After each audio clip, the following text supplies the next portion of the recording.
animais. Efetivamente, de todas as relações que o ser humano pode estabelecer, aquela que é mais fomentadora de progresso, a mais intrigante, a mais instigadora e a mais desafiadora é a relação de conjugalidade. Tudo porque, num relacionamento a dois, nós somos convidados a comparecer numa relação de intimidade física, emocional, psicológica, espiritual, social, como nenhuma outra. O casamento é tão fomentador de crescimento porque ele suscita em cada um a possibilidade de se olhar num espelho mais próximo.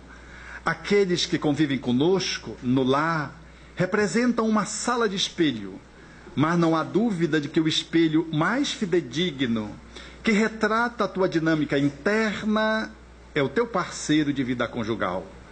É um processo tão intrigante que na relação a dois de convivência, você desfruta de um mesmo espaço físico, dorme à mesma cama e nem sempre sonha os mesmos sonhos.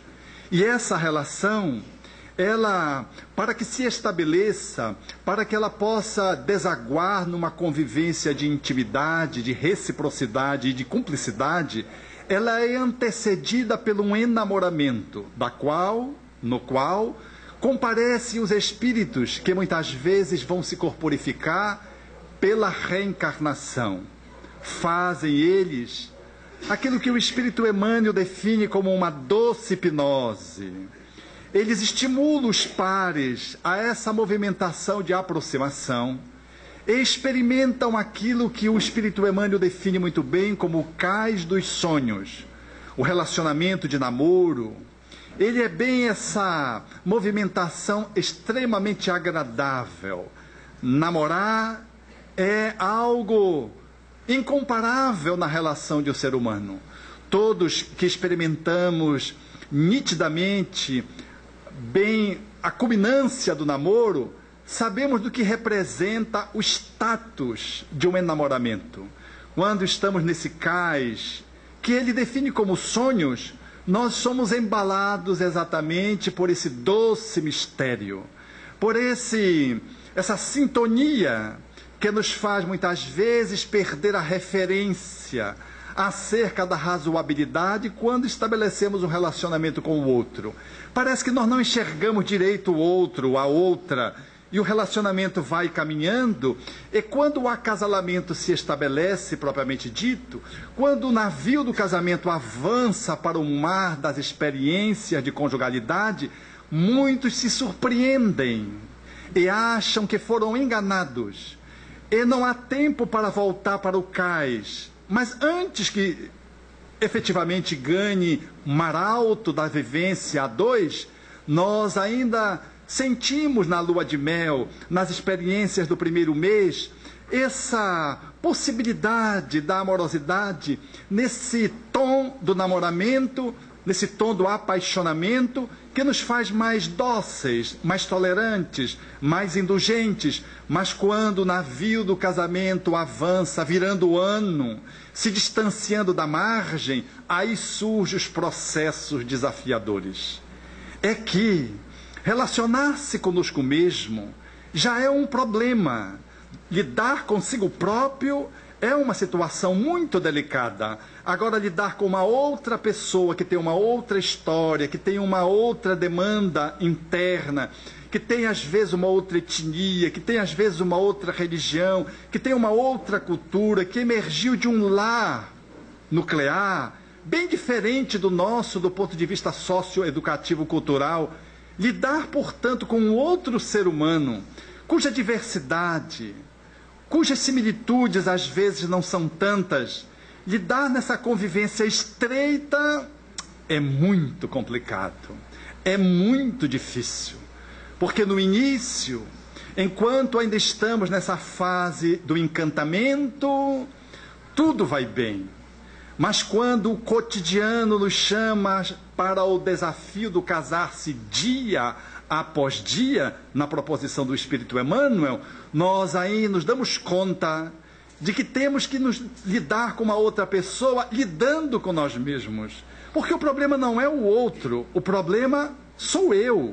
Porque lidando com o outro, eu sou chamado a elaborar conteúdos internos que ainda são imaturos. Eu tenho que chamar recursos internos que às vezes ainda não disponho completamente. Eu sou convidado a trazer competências para um relacionamento a dois que eu ainda não disponho. Então surge uma dificuldade. E quando essa dificuldade surge, eu acuso o outro. Num relacionamento amoroso, o que eu mais vejo no setting terapêutico atendendo casais é o outro é o culpado. E não é sem razão. Um amigo me dizia isso num voo de Belém para Manaus, a 10 mil metros da terra, portanto, bem perto do céu. Ele dizia, Alberto, não casa, Alberto, não casa. Ele estava recém-casado, um pouco mais de um ano. Eu disse, mas por quê? Ele disse, casamento nos cerceia, nos limita. Olha que eu entrava na minha cama de casal, morava sozinho, rolava para o lado, rolava para o outro. É tão cerceante o casamento que eu só posso entrar por um lado, Alberto. E olha que ele não tem razão. A gente só pode acessar o leito por um lado. E para acessar esse lado, você tem que discutir com o outro. Porque tem aqueles que dizem assim, não, eu só sei dormir do lado direito.